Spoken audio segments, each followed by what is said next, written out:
Hello बेटा। नमस्ते mummy, कैसी हो आप? क्या कर रही हो आप? कुछ नहीं बेटा, अभी दादी को खाना देकर आई हूँ। और आपने खाना खाया?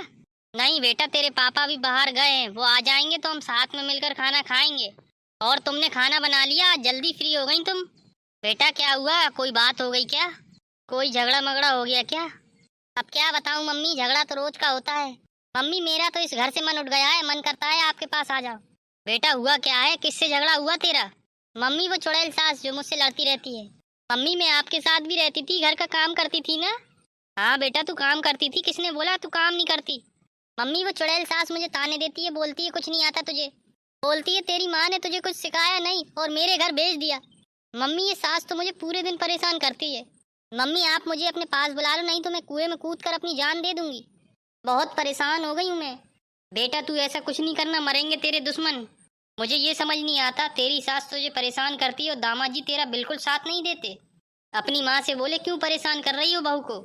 मम्मी आपका दामाद तो पूरे सास के फेवर में है। मैं क्या बताऊँ आपको, वो तो चुपचाप खड़ा खड़ा देखता रहता है। ऐसा खड़ा खड़ा देखता रहेगा जैसे टीवी सीरियल चल रहा हो। हाल में जाने दो उन लोगों को। बेटा तुम सीधा ऑटो पकड़ो, घर आओ। मैं तुझे वापस जब तक नहीं भेजूंगी, तेरे सास और पति मेरे सामने हाथ जोड़कर माफी ना मांगे। मेरे इतने बुरे दिन नहीं आए कि मैं अपनी बेटी को राक्षसों के पास छोड़ दूं। आजा, तेरे पापा की पेंशन भी आती है, तेरे भाई भी कमाते हैं, आजा। बेटा तू आजा, तेरे माँ बाप अभी जिंदा है, तेरी जिम्मेदारी उठा लेंगे, आजा। बेटा तेरे पापा आ गए, मैं उन्हें खाना दे दूं? और तेरे पापा को बताती हूँ मैं, तू आ रही है। अरे ये क्या कर रही हो तुम?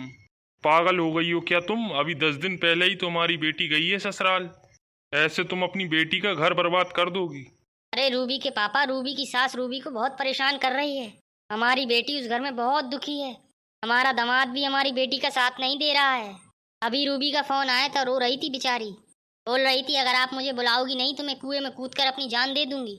अब आप बताओ, इस दुख की घड़ी में हम अपनी बेटी का साथ नहीं देंगे तो कौन देगा मेरी बेटी का साथ? अरे रूबी की मम्मी, मैं समझता हूँ तुम्हारी बात। रूबी मेरी भी बेटी है। मैं सबसे ज्यादा अपनी बेटी को चाहता हूँ। तुम अभी उसे अपने ससुराल में रहने दो। ससुराल ही अभी उसका घर है। सास बहू में छोटा मोटा झगड़ा होता रहता है। तुम भी तो अपनी बहुओं को सुनाती रहती हो, उससे लड़ती रहती हो। अगर तुम्हारी बहुएं तुमसे लड़कर मायके चली जाएं फिर तुम्हारा क्या होगा? तुम्हारे बेटे रह पाएंगे पत्नी के बगैर? एक दिन में तुम्हारी हालत बिगड़ जाएगी, बहुओं के बिना काम नहीं कर पाओगी। तुम अपनी बेटी को तो जानती हो, वो छोटी छोटी बातों पर चिढ़ने लगती है। और काम धाम भी हमारी बेटी को ज्यादा आता नहीं। यहाँ पर तो उसकी 3 3 भाभियां थीं तो वे काम करती रहती थीं।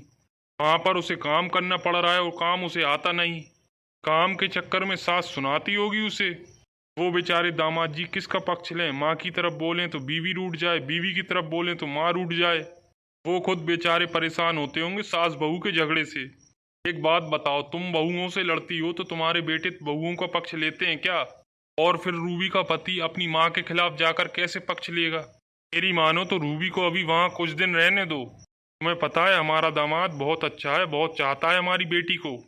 और रही बात हमारी बेटी की, 2 4 दिन उसे सास की सुनने दो, फिर आदत हो जाएगी उसे सुनने की। अभी उसे वहीं रहने दो, मैं महीने भर बाद जाकर उसे खुद ले आऊँगा। अगर हम अपनी बेटी को यहाँ ले आएंगे तो उसकी पूरी इज्जत खत्म हो जाएगी। उसके भाई उसकी इज्जत नहीं करेंगे, रिश्तेदार उसकी इज्जत नहीं करेंगे। अब ऐसा करो, मेरे लिए खाना लेकर आओ, बहुत तेज भूख लग रही है मुझे। ठीक है मैं जाती हूँ, खाना लाती हूँ। दोस्तों वीडियो कैसा लगा लाइक करिएगा और कमेंट में बताना। और ऐसी वीडियो देखने के लिए हमारे चैनल को सब्सक्राइब जरूर कर लें। मिलते हैं नई वीडियो में।